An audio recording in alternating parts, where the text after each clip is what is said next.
നിക്കി എന്ന് പറയുന്ന ഇൻസ്റ്റഗ്രാം മോഡലും ഇൻഫ്ലുവൻസറുമായിട്ടുള്ള ഒരു ട്രാൻസ്ജെൻഡറുടെ സ്റ്റോറിയാണ് ഇന്ന് നമ്മൾ സംസാരിക്കുന്നത്. 2000-ൽ നിക്കോളാസ് സെക്കൻഡിനോ എന്ന പേരിലായിരുന്നു ഇവർ ജനിച്ചത്. ഇവരുടെ അച്ഛൻ്റെ പേര് കാർലോസ് എന്നായിരുന്നു. പിന്നീട് കാർലോക്കും നിക്കിയുടെ അമ്മക്കും കൂടെ കുറച്ച് വർഷങ്ങൾക്ക് ശേഷം ഒരു മകൾ കൂടി ഉണ്ടാവുകയാണ്. ലിയാന എന്നാണ് ആ മകളുടെ പേര്. നിക്കി പറയുന്നത് എന്താണെന്ന് വെച്ച് കഴിഞ്ഞിട്ടുണ്ടെങ്കിൽ ആളുടെ ഒരു 5 വയസ്സ് ടൈമൊക്കെ ആവുന്ന ആ ഒരു ടൈമിൽ തുടങ്ങിയിട്ട് കുറച്ച് പ്രശ്നങ്ങൾ ആൾക്ക് ഫീൽ ചെയ്ത് തുടങ്ങിയിട്ടുണ്ടായിരുന്നു. അതായത് ബോയ്സിൻ്റെ ക്ലോത്ത്സും കാര്യങ്ങളൊക്കെ ധരിക്കുമ്പോൾ തീരെ കംഫർട്ടബിൾ ആയിരുന്നില്ല. കൂടുതലും തൻ്റെ സിസ്റ്ററുടെ ഡ്രസ്സും കാര്യങ്ങളൊക്കെ ധരിക്കാനായിരുന്നു അവർക്ക് താല്പര്യം. പിന്നെ വേറെയും പ്രശ്നങ്ങളുണ്ടായിരുന്നു. ആൾ തീരെ സോഷ്യലൈസ് ഒന്നും ആയിരുന്നില്ല. അങ്ങനെ കുറച്ച് ഇഷ്യൂസൊക്കെ വന്നപ്പോൾ 6 വയസ്സുള്ള ടൈമിൽ ഒരു സൈക്കോളജിസ്റ്റിൻ്റെ അടുത്ത് നിക്കിയെ കൊണ്ടുപോവുകയാണ്. അപ്പോഴാണ് ജെൻഡർ ഡിസ്ഫോറിയയും അതുപോലെ തന്നെ ഒരു പോസിബിൾ പേഴ്സണാലിറ്റി ഡിസോർഡറും അവർ ഡയഗ്നോസ് ചെയ്തത്.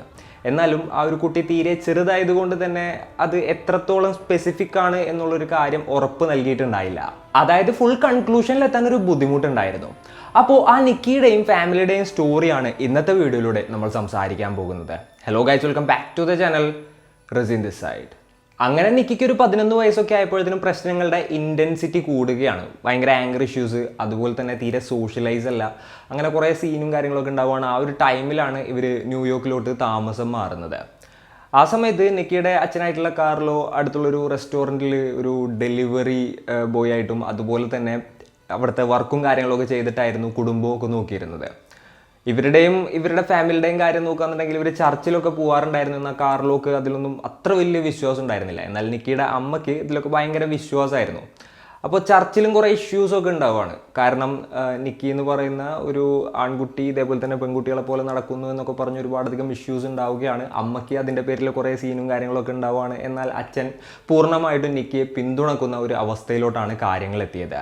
അതായത് അമ്മ ഫുള്ളായിട്ട് എതിർപ്പ് കാണിച്ചിരുന്നെങ്കിലും അച്ഛൻ ഫുൾ സപ്പോർട്ടായിരുന്നു. അവസാനം അവരുടെ ലേറ്റ് ടീൻസിൽ ജെൻഡർ റീഅസൈൻമെൻറ്റ് സർജറി ഒക്കെ നടക്കുകയാണ്. ഈ ഒരു സർജറിയുടെ കാര്യങ്ങൾ കംപ്ലീറ്റ് ചെയ്തതും നിക്കിയുടെ പിതാവ് തന്നെയായിരുന്നു. ഇതൊക്കെ കഴിഞ്ഞ് കഴിഞ്ഞിട്ടുണ്ടെങ്കിൽ ആങ്കർ ഇഷ്യൂ ഒക്കെ മാറും, ബാക്കിയുള്ള ഇഷ്യൂസൊക്കെ മാറും എന്നായിരുന്നു അച്ഛൻ വിചാരിച്ചിരുന്നത്. എന്നാൽ ഒന്നും തന്നെ മാറിയില്ല. പിന്നീട് ഒരു പോയിന്റ് ആയപ്പോൾ നിക്കിയുടെ മാതാവ് ഇവരെ ഉപേക്ഷിച്ചുകൊണ്ട് പോവുമായിരുന്നു. അതായത് ഹസ്ബൻഡിൽ നിന്ന് സെപ്പറേറ്റ് ആയിട്ട് പോവുമായിരുന്നു. അതിനുശേഷം ഈ 2 കുട്ടികളും അവരുടെ അച്ഛനായിട്ടുള്ള കാർലോയുടെ കൂടെയായിരുന്നു താമസിച്ചിരുന്നത്. നിക്കിയുടെ അമ്മയും അച്ഛനും സെപ്പറേറ്റ് ആയതിൻ്റെ റീസൺ നിക്കി അല്ല എന്നാണ് നിക്കി പറയുന്നത്. അവർക്ക് അവരുടേതായിട്ടുള്ള പേഴ്സണൽ ഇഷ്യൂസ് ഉണ്ടായിരുന്നു, അതുകൊണ്ടാണ് സെപ്പറേറ്റ് ആയതായിട്ട് പറയപ്പെടുന്നത്. പിന്നീട് നിക്കിയുടെ 19-ാമത്തെ വയസ്സിൽ ബിസിനസ് മാനേജ്മെൻറ്റും ഫാഷനും കാര്യങ്ങളൊക്കെ പഠിക്കാനായിട്ട് തുടങ്ങുകയാണ്.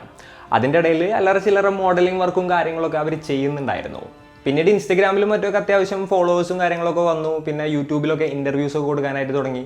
അവരുടെ ജെൻഡർ മാറ്റിയതിനെക്കുറിച്ചൊക്കെ കൂടുതലായിട്ട് സംസാരിക്കാനായിട്ടൊക്കെ തുടങ്ങി. അങ്ങനെ ചുരുക്കം പറഞ്ഞു കഴിഞ്ഞിട്ടുണ്ടെങ്കിൽ ട്രാൻസ്ജെൻഡർ കമ്മ്യൂണിറ്റിയിൽ ചെറിയൊരു ഐക്കണായിട്ട് ഇങ്ങനെ ഉയർന്നു വരികയായിരുന്നു ഈ നിക്കി എന്ന് പറയുന്നവർ. അപ്പോൾ അതിൻ്റെ ഇടയിലും വേറെയും കുറേ ഇഷ്യൂസ് ഉണ്ടായിരുന്നു. അവരുടെ സ്വന്തം കമ്മ്യൂണിറ്റിയിലുള്ളവർക്ക് തന്നെ ഇവരോട് വലിയ താല്പര്യമൊന്നും ഉണ്ടായിരുന്നില്ല. കാരണം ഓരോരോ കാര്യങ്ങൾ പറയുമ്പോഴും ചുറ്റൊന്നും നോക്കില്ല, അതേപോലെ തന്നെ വായ തോന്നിയതൊക്കെ പറയുന്ന ഒരു സിറ്റുവേഷൻ ആയിരുന്നു. അതായത് സ്വന്തം കമ്മ്യൂണിറ്റിയിലുള്ളവരെ തന്നെ എതിർത്ത് പറയുക, അതേപോലെ തന്നെ തീരെ ലോജിക്കലല്ലാത്ത കാര്യങ്ങളൊക്കെ അവർ പറയുന്ന സിറ്റുവേഷൻസ് പലപ്പോഴും ഉണ്ടായിട്ടുണ്ടെന്നാണ് പറയപ്പെടുന്നത്. അതുകൊണ്ട് തന്നെ സ്വന്തം കമ്മ്യൂണിറ്റിയിലുള്ള ആളുകളുടെ അനിഷ്ടങ്ങൾക്ക് പാത്രമായിട്ടായതായിട്ടും പറയപ്പെടുന്നുണ്ട്. പിന്നെ നിക്കിയുടെയും ഫാദറിൻ്റെയും ഒരു റിലേഷൻഷിപ്പ് നോക്കുകയാണെന്നുണ്ടെങ്കിൽ അതൊരു കോംപ്ലിക്കേറ്റഡ് റിലേഷൻഷിപ്പ് ആയിരുന്നു എന്നാണ് പറയുന്നത്. ആളുടെ റെസ്റ്റോറൻറ്റിലത്തെ കോവർക്കേഴ്സ് പറയുന്നതിനനുസരിച്ചിട്ട് എന്തൊക്കെ സപ്പോർട്ട് കാർലോ ചെയ്ത് കൊടുത്തിട്ടുണ്ടായിരുന്നെന്നുണ്ടെങ്കിലും സ്ഥിരം അടിയായിരുന്നു എന്ന് വീട്ടിൽ.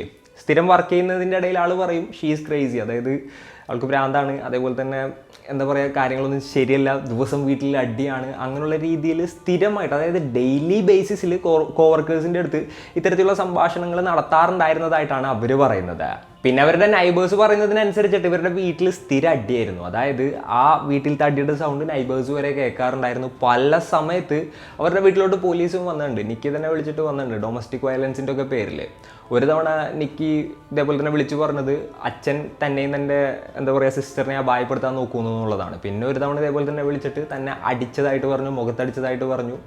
അങ്ങനെ ഒരുപാടധികം ഇഷ്യൂസ്, പോലീസ് ഇൻക്ലൂഡ് ചെയ്യുന്ന ഇഷ്യൂസ് വരെ ഒരുപാടുണ്ടായി. അവസാനം ഒരു ഓർഡർ വരെ ഉണ്ടാകുന്ന ഒരു സിറ്റുവേഷനിലോട്ട് കാര്യങ്ങളെത്തി. അത് സംഭവം എന്തായിരുന്നു എന്ന് വെച്ച് കഴിഞ്ഞിട്ടുണ്ടെങ്കിൽ ഒരു ടെമ്പററി ഓർഡർ ഓഫ് പ്രൊട്ടക്ഷൻ ആയിരുന്നു. അച്ഛനിൽ നിന്നും സ്വന്തം സിസ്റ്ററിൽ നിന്നും. അച്ഛനിങ്ങനെ ഉപദ്രവിക്കുന്നുണ്ട്, അതേപോലെ തന്നെ സിസ്റ്ററിനായിട്ട് ഒരു തവണ തല്ല് പിടിച്ചപ്പോൾ ഗ്ലാസിൻ്റെ ചില്ല് പൊട്ടിയിട്ട് ഇതേപോലെ തന്നെ അത് വെച്ചിങ്ങനെ കുറച്ച് കൈമലും കാലുമലൊക്കെ പാടുകളായി. അപ്പോൾ അത് കാണിച്ചുകൊണ്ട് സിസ്റ്ററിനെതിരെയും കംപ്ലയിൻറ്റ് കൊടുത്തു. അവസാനം ഇങ്ങനത്തെ ഒരു പ്രൊട്ടക്ഷൻ ഓർഡറും കാര്യങ്ങളൊക്കെ വരികയാണ്. കാർലോയുടെ കോവർക്കേഴ്സ് പറയുന്നത് ആൾ വളരെ നല്ലൊരു മനുഷ്യനാണെന്നുള്ളതാണ്. അതായത് ആ 2 കുട്ടികളുടെയും അച്ഛനും അമ്മയും ആൾ തന്നെയായിരുന്നു. ചെറുപ്പത്തിലെ ആ കുട്ടികളുടെ അമ്മ ഉപേക്ഷിച്ച് പോയതിന് ശേഷം 2 കുട്ടികളെയും അയാൾ നല്ല രീതിയിൽ തന്നെയായിരുന്നു നോക്കിയിരുന്നത്. മൂത്ത കുട്ടിക്ക് വേണ്ട എല്ലാ സപ്പോർട്ടും ആൾ ചെയ്തിട്ടുണ്ടായിരുന്നു. അങ്ങനെയുള്ളൊരു എന്താ പറയുക, മക്കൾക്ക് വേണ്ടി ജീവിക്കുന്ന ഒരാളായിരുന്നു അയാൾ. അങ്ങനെ പ്രശ്നങ്ങളും കാര്യങ്ങളൊക്കെ ആയിട്ട് ഇങ്ങനെ മുന്നോട്ട് പോകുന്നതിൻ്റെ ഇടയിൽ ഒരു ദിവസമാണ് ഇത് സംഭവിക്കുന്നത്. അന്നത്തെ ദിവസം ഇതേപോലെ തന്നെ നൈബറിൻ്റെ ഡോറിൽ ശക്തമായിട്ടുള്ള മുട്ടിങ്ങനെ കേൾക്കുകയാണ്. നൈബർ നോക്കുമ്പോൾ നിക്കിയാണ് കരയുന്നുണ്ടായിരുന്നു. എന്നാലും ആ ഒരു കരച്ചിലിന് എന്തോ ഒരു ഫേക്ക്നെസ് ഈ നൈബറിന് ഫീൽ ചെയ്യാണ്. എന്തോ ഉണ്ടാക്കി കരയുന്നത് പോലെ ആൾക്ക് ഫീൽ ചെയ്തു. അപ്പോൾ അവർ ഇതേപോലെ തന്നെ ഡോറിലൂടെ നോക്കുമ്പോൾ കുറച്ച് ബ്ലഡിൻ്റെ ഇതൊക്കെ കാണുകയാണ്. അതേപോലെ തന്നെ അപ്പുറത്തും വളരെ ക്രൂരമായിട്ടുള്ള കുറച്ച് കാഴ്ചകൾ കണ്ടപ്പോൾ അവർ ഇതിൻ്റെ ഉള്ളിൽ കൂടുതൽ താൻ ഇൻവോൾവ് ആവണ്ട എന്നുള്ളത് ആലോചിച്ചുകൊണ്ട് നേരെ പോലീസിനെ വിവരം അറിയിക്കുകയാണ്. ഉടനെ തന്നെ പോലീസുകാർ ആ ഒരു സ്ഥലത്തോട്ടെത്തുകയാണ്. അവർ ഈ ഒരു കാർലോസിൻ്റെ വീട്ടിലോട്ട് കയറി നോക്കുമ്പോൾ കിച്ചണിൽ കാർലോസ് കുത്തേറ്റ് മരിച്ചു കിടക്കുന്ന ഒരു കാഴ്ചയായിരുന്നു കണ്ടത്. ആ ഒരു കാഴ്ചയും അപ്പുറത്തുള്ള നൈബർ കണ്ട് പേടിച്ചിട്ടുണ്ടായിരുന്നു അപ്പുറത്തെ സൈഡിൽ നിന്ന് നോക്കിയപ്പോൾ. എന്നിട്ടാണ് അവർ പോലീസിനെ വിളിച്ചിട്ട് ഇതേപോലെ തന്നെ ഇവിടെ എന്തൊക്കെയോ ബ്ലഡ് ഉണ്ട്, കുറേ സീൻ ഉണ്ടെന്നൊക്കെ പറഞ്ഞ് പോലീസുകാർ അങ്ങോട്ട് എത്തിയത്. അതുപോലെ തന്നെ ലിയാന എന്ന് പറയുന്ന ആ പെൺകുട്ടിക്കും എന്താ പറയുക, സാരമായിട്ടുള്ള പരിക്കുകൾ ഏറ്റിട്ടുണ്ടായിരുന്നു. വയറിൽ, അതുപോലെ തന്നെ മുഖത്ത്, മാർഭാഗത്ത്, ഇങ്ങനെയുള്ള സ്ഥലങ്ങളിലൊക്കെ കുത്തുകൾ ഏറ്റിട്ടുണ്ടായിരുന്നു. അപ്പോൾ ആ ഒരു പെൺകുട്ടിയെയും അതുപോലെ തന്നെ ലിയാനക്കും പരിക്കേറ്റിട്ടുണ്ടായിരുന്നു. പിന്നെ പോരാത്തതിന് നിക്കിക്കും പരിക്കേറ്റിട്ടുണ്ടായിരുന്നു. കൈമലും കാലുമലൊക്കെ ചെറിയ ചെറിയ പാടുകളായിരുന്നു ഉണ്ടായിരുന്നത്. അതുകൊണ്ട് അവർ രണ്ടുപേരെയും നേരെ ഹോസ്പിറ്റലിലോട്ട് കൊണ്ടുപോയി. ലിയാനയുടെ സിറ്റുവേഷൻ ക്രിട്ടിക്കലായിരുന്നു, ബോധമൊന്നും തന്നെ ഉണ്ടായിരുന്നില്ല. പിന്നീട് നിക്കിയെ പോലീസുകാർ ക്വസ്റ്റ്യൻ ചെയ്തു എന്താണ് സംഭവിച്ചത് എന്നുള്ളതിനെ കുറിച്ച് ഇങ്ങനെ. അപ്പം നിക്കി പറഞ്ഞത് 2 പേര് വീട്ടിലോട്ട് അതിക്രമിച്ച് കയറിയെന്നാണ്. അതിലൊരാളൊരു കറുത്ത വർഗ്ഗക്കാരനായിരുന്നു, പിന്നെ ഒരാൾ ഒരു വെളുത്ത ആളായിരുന്നു. ഇവർ 2 പേരും വന്നു, വീട്ടിലിരിക്കുന്ന സേഫിൽ നിന്ന് പൈസ എടുത്ത് കൊടുക്കാനായിട്ട് ആവശ്യപ്പെട്ടു. എന്നാൽ ആ ഒരു സമയത്ത് പറ്റില്ല എന്ന് പറഞ്ഞു. അങ്ങനെ കുറച്ച് പ്രശ്നങ്ങളുണ്ടായി. അങ്ങനെയാണ് അച്ഛനെ കുത്തി കൊലപ്പെടുത്തുന്നത്. തടയാൻ പോയ ലിയാനെയും കുത്തി പരിക്കേൽപ്പിച്ചു, തടയാൻ പോയ എന്നെയും കുത്തി പരിക്കേൽപ്പിച്ചു. അതുപോലെ തന്നെ എന്നെ സെക്ഷുവലി അസോൾട്ട് ചെയ്തു. അതിനുശേഷമാണ് അവരവിടെ നിന്ന് പോയത്. അങ്ങനെയുള്ള കാര്യങ്ങൾ പോലീസിൻ്റെ അടുത്ത് ഈ ഒരു നിക്കി പറയുകയാണ്. എന്നാൽ പോലീസിന് ഒരു സ്റ്റോറി വിശ്വസിക്കാൻ സാധിച്ചില്ല. ഒരു ഇൻകൺസിസ്റ്റൻ്റ് ആയിട്ടുള്ള ഒരു സ്റ്റോറി ആയിരുന്നു അത്. അതുപോലെ തന്നെ അവർ വീട്ടിൽ പോയി നോക്കുമ്പോൾ ജനൽ പൊട്ടിയിരിക്കുന്നത് അകത്ത് നിന്നാണ്, പുറത്തുനിന്ന് പൊട്ടിച്ചല്ല. അതേപോലെ തന്നെ കള്ളന്മാർ ആ ഒരു വഴിയിലൂടെ കയറാനായിട്ടുള്ള യാതൊരു ചാൻസും ഇല്ല. പിന്നെ എന്താ പറയുക, സേഫ്റ്റി എക്യുപ്മെൻസും കാര്യങ്ങളൊക്കെ ഉണ്ടായിരുന്നു വീട്ടിൽ, അതായത് സർവൈലൻസ് എക്യുപ്മെൻസ് കിട്ടും. അപ്പോൾ അതിൻ്റെ ഉള്ളിലൊന്നും ഒരു ബ്രേക്കിംഗ് നടന്നതിൻ്റെ യാതൊരു ക്ലൂവും ഉണ്ടായിരുന്നില്ല. അപ്പോൾ ഇങ്ങനൊരു ബ്രേക്കിങ്ങേ നടന്നിട്ടില്ല എന്നുള്ളൊരു രീതിയിൽ പോലീസിനൊരു സംശയം വരികയാണ്. പിന്നെ ആ വീട്ടിൽ വിലപിടിപ്പുള്ളൊന്നുമില്ല, ഈ പറഞ്ഞ പോലെ വലിയൊരു സേഫും ഇല്ല, ഒരു കാശും അധികവും ഇല്ല, പിന്നെ അതിൻ്റെ ഉള്ളിൽ നിന്നൊന്നും പോയിട്ടുമില്ല. അങ്ങനെയൊക്കെ വന്നപ്പോൾ പോലീസിന് വീണ്ടും സംശയമായി. അതുപോലെ തന്നെ ഈ നിക്കിയുടെ കയ്യിലുള്ള പാടുകൾ നോക്കാന്നുണ്ടെങ്കിൽ ആരും ഇങ്ങനെ വരഞ്ഞ പോലെയാണ്. അതായത് ബാക്കി അച്ഛൻ്റെയും അതുപോലെ തന്നെ ലിയാൻ്റെയും നോക്കുകയാണെന്നുണ്ടെങ്കിൽ ഒരു ഫൈറ്റ് തടുക്കാൻ നോക്കിയ പോലെയുള്ള പാടുകളാണുള്ളത്. ഇത്തിരി ഡീപ്പായിട്ടുള്ള വൂണ്ടാണ്. അതുപോലെ തന്നെ ക്രിട്ടിക്കലായിട്ടുള്ള സീനുകളൊക്കെയാണ്. ഇപ്പോൾ ലിയാനയുടെ കാര്യം നോക്കുകയാണെന്നുണ്ടെങ്കിൽ അച്ഛനാണെന്നുണ്ടെങ്കിലും മരിച്ചും പോയി. എന്നാൽ ഈ ഒരു നിക്കിയുടെ മേൽ ചെറിയ ചെറിയ പാടുകളൊക്കെ ഉണ്ടായിരുന്നുള്ളൂ. അപ്പോൾ ഇതൊക്കെ കൊണ്ട് തന്നെ കുറച്ച് സംശയങ്ങൾ പോലീസിന് ഇങ്ങനെ വരികയാണ്. അപ്പോൾ നിക്കി പറഞ്ഞത് ഈ ഒരു കഥയിൽ നിക്കി ഉറച്ചു നിൽക്കുകയാണ്. എന്നാൽ അധികം നേരം നിക്കിക്ക് അതിൽ തുടരാനായിട്ട് സാധിച്ചില്ല. കുറച്ച് നേരം കഴിഞ്ഞപ്പോൾ ലിയാനക്ക് ബോധം വരികയാണ്. ലിയാനക്ക് ബോധം വന്നപ്പോൾ ലിയാന പറഞ്ഞു എൻ്റെ സിസ്റ്ററാണ് എന്നെ കുത്തിയത്, അതുപോലെ തന്നെ അച്ഛൻ എവിടെ എന്ന് ചോദിക്കുകയാണ്. പിന്നീട് ലിയാനോട് ചോദിച്ചപ്പോൾ ലിയാന പറഞ്ഞു വീട്ടിൽ കള്ളന്മാരാരും തന്നെ കയറിയിട്ടുണ്ടായിരുന്നില്ല. തലേദിവസം രാത്രി ചേച്ചിയും അതുപോലെ തന്നെ അച്ഛനും തമ്മിൽ അടി ഉണ്ടായിരുന്ന ഒരു ലാപ്ടോപ്പിൻ്റെ പേരും പറഞ്ഞ് അന്നത്തെ ദിവസം ഈ ഒരു 61 വയസ്സുള്ള അച്ഛൻ ലിവിങ് റൂമിൽ കിടന്നുറങ്ങുന്ന ടൈമിലാണ് ഈ നിക്കി ചെന്ന് ഒരു ചുറ്റിക എടുത്ത് കഴിഞ്ഞിട്ട് ആളുടെ തലക്കടിക്കുന്നതും അതുപോലെ തന്നെ കത്തിയെടുത്ത് കുത്തുന്നതും. അപ്പോൾ സാധാരണഗതിയിലുള്ള എന്തെങ്കിലും തല്ലുകൊടുത്തായിരിക്കും ഒച്ചയും ബഹളവും കേട്ടിട്ടാണ് ലിയാന ഉറങ്ങിയിരുന്നിടത്ത് നിന്ന് നേരെ അങ്ങോട്ട് ചെന്നത്. അപ്പോഴാണ് ഈ ഒരു ക്രൂരത കാണുന്നത്. അപ്പോൾ അത് തടയാനായിട്ടാണ് ലിയാന അങ്ങോട്ട് ഓടിച്ചെന്നത്. ആ ഒരു സമയത്ത് ആ പെൺകുട്ടിക്കും കുത്തേൽക്കുകയായിരുന്നു. അപ്പോൾ ഇത്രത്തോളമൊക്കെ ആയപ്പോൾ നിക്കിയെ പോലീസുകാർ അറസ്റ്റ് ചെയ്യുകയാണ്. ഇൻട്രോഗേഷനിൽ ആദ്യമൊക്കെ കുറച്ച് വിസമ്മതിച്ചെന്നുണ്ടെങ്കിലും അവസാനം ഇതെല്ലാം ചെയ്തത് താൻ തന്നെയാണെന്ന് നിക്കി സമ്മതിക്കുകയായിരുന്നു.